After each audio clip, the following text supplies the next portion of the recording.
तन मन शीस ईस अपने पे, तन मन शीस ईस अपने पे, पहले में चोट चढ़ावे जब कोई राम भक्त गत पावे हो जी। होगा कि ये महाराज जी सबके निंदा कर रहे हैं। अब ये निंदा कहो चाहे आपका भला कहो, निंदा नहीं होती। निंदा होती है कोई झूठ उठपटांग किसी के बारे में, उसको कहे ये चोर है, ये ठग है, ये लुटेरा है, ये ऐसा है, और झूठी बात कहे उसके बारे में और वास्तविकता ऐसी ना हो तो वो निंदा होती है। ये निंदा नहीं है, ये तो आपका भला और आपका उद्धार परमेश्वर ने करवाया है इस दास के माध्यम से। अब एक समय की बात है, एक उस भक्त ने जो प्रश्न करा था कि मैं सत्यार्थ प्रकाश के ऊपर बहुत विश्वास रखता हूं, उसके सामने ये पेश किया, सबको दिखाया उसको, तो काफी असमंजस में पड़ा। उसने फिर आगे दिखाया कि हम ये मना करते हैं महर्षि दयानंद जी के जैसे द्रौपदी की साड़ी बढ़ गई, ये नहीं हो सकता। नरसिंह जी की हुंडी भगवान ने ले ली, उसकी झाल दी, यानी उसके 500 रुपए दे दिए खुद प्रकट होकर आके उसके सामने। तो महर्षि दयानंद जी कहते हैं ऐसा नहीं हो सकता, ये तो कहने मात्र की बातें हैं। किसी सेठ ने दे दिए होंगे 500 रुपये और कह दिया भगवान दे गया।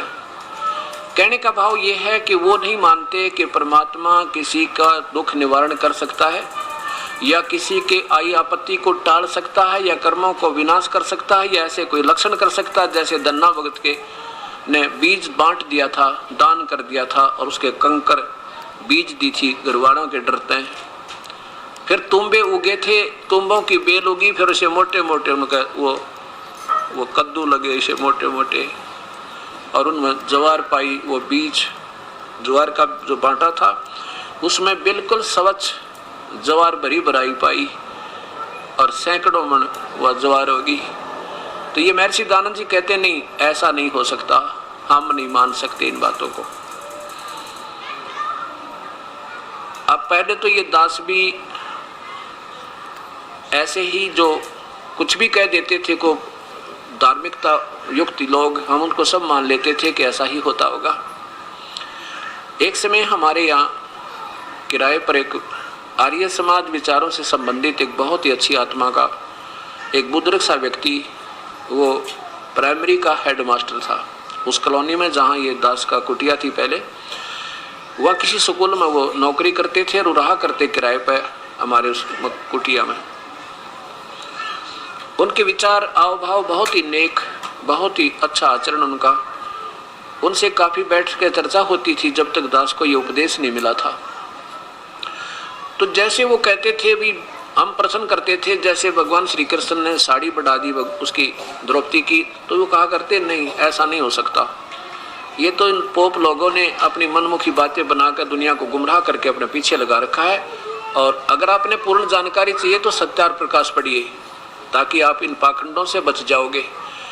जैसा भी सत्यार्थ प्रकाश भी लाए, फिर वेदों को भी जैसा समय आने पर वो भी लाए, और पढ़ते रहते थे। अच्छा लगता था, क्योंकि हमें स्वयं ज्ञान नहीं था क्या बात वास्तविकता और क्या अवास्तविकता है।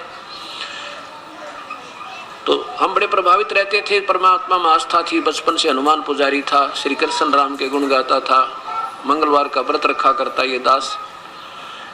मंदिर में बड़े खुश होकर जाता था, मूर्ति की पूजा माने बहुत उसका आदर करते थे, मूर्ति दिखते नमन हो जाते थे। और जब तक ये ज्ञान नहीं था तो कोई कहता था कि मूर्ति में भगवान नहीं है, क्यों मूर्ख लोग जाते हैं, तो मुझे दुख होता था, क्योंकि हम स्वयं उस रंग में पहले रंगे हुए थे। इस दास को जब उपदेश प्राप्त हुआ तो उसके बाद वास्तविकता का ज्ञान हुआ, और साथ साथ परमात्मा क्या कर सकता है क्या नहीं कर सकता, तो वो भी ज्ञान हो गया कि पूर्ण परमात्मा कबीर परमेश्वर की शब्द कोश में असंभव शब्द नहीं है, इम्पॉसिबल वर्ड उस कबीर परमेश्वर की डिक्शनरी में नहीं है। बाकी परब्रह्म ब्रह्म और ब्रह्मा विष्णु महेश अन्य देवता के वो नहीं कर सकते, वो असंभव को संभव नहीं कर सकते, और ये परमात्मा असंभव को भी संभव कर सकता है। एक बार इस दास ने एक 5.5 बाई 15 फुट की गैलरी के ऊपर एक पूजा स्थल बनाया, भाई ऊपर एकांत में, बैठ के वहाँ भजन किया करेंगे, वहाँ अपनी जोत बत्ती हवन आदि किया करेंगे। ऐसा जैसे गुरुदेव से उपदेश मिला, उन्होंने जैसा हमें आदेश दिया वैसे प्रारंभ किया।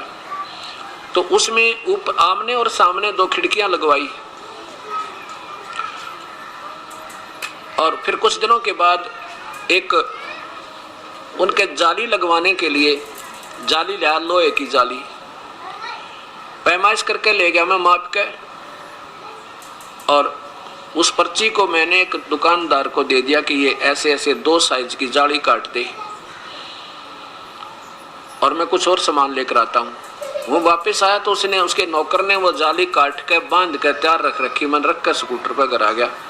घर आ करके मैंने अपने पुत्र से, बड़े वाले से, और साथ में किराए पर रहता था एक बिहार का, अनिल नाम था उस लड़के का, नौजवान बच्चा था 22-23 साल का, उससे कहा कि आप दोनों मिलकर, लड़का मेरे वाला ज़्यादा से ज़्यादा 13 वर्ष का होगा, कि माँ तुम ऐसे करो, ये जाली जो है इसके ऊपर लगा दो, या पट्टी ही लगा कर कील लगा दो। अब वो लगाने लगे, उन्होंने देखा ये तो छोटी है, मेरे को बुला जी, ये तो जाली पूरी नहीं आ रही। मैं कहना अभी नाप के लिया, छोटी कैसे हो सकती है।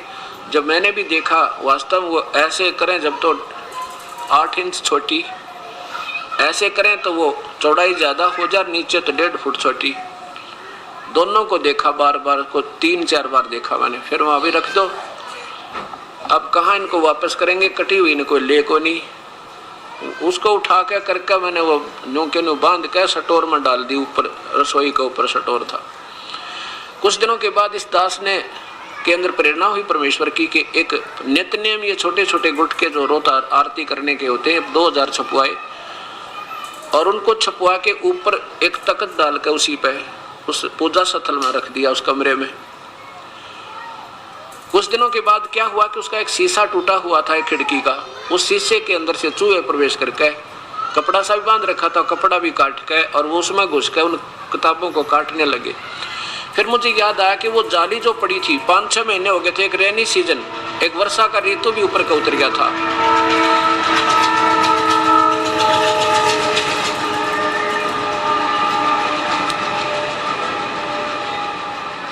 और उनको जाली को जंग सा लगा हुआ था थोड़ा थोड़ा। तो मैंने उन बच्चों से कहा कि भाई ऐसे करो, वो दोनों किराएदार भी, वो लड़का भी, मैं ऐसे करो, वो जाली रखी थी ना पीछे, उन जालियों को उतार कर स्टोर में से और इस एक खिड़की के ऊपर लगा दो, ऊपर नीचे करके, यानी या पूरी कवर कर दो इसको, ज़्यादा चढ़ा दियो, और लैप ज़्यादा कर देना, और चारों तरफ से इसको कील ठोक दो इसमें, ताकि ये चूहे पवित्र पुस्तकों को खराब ना करें।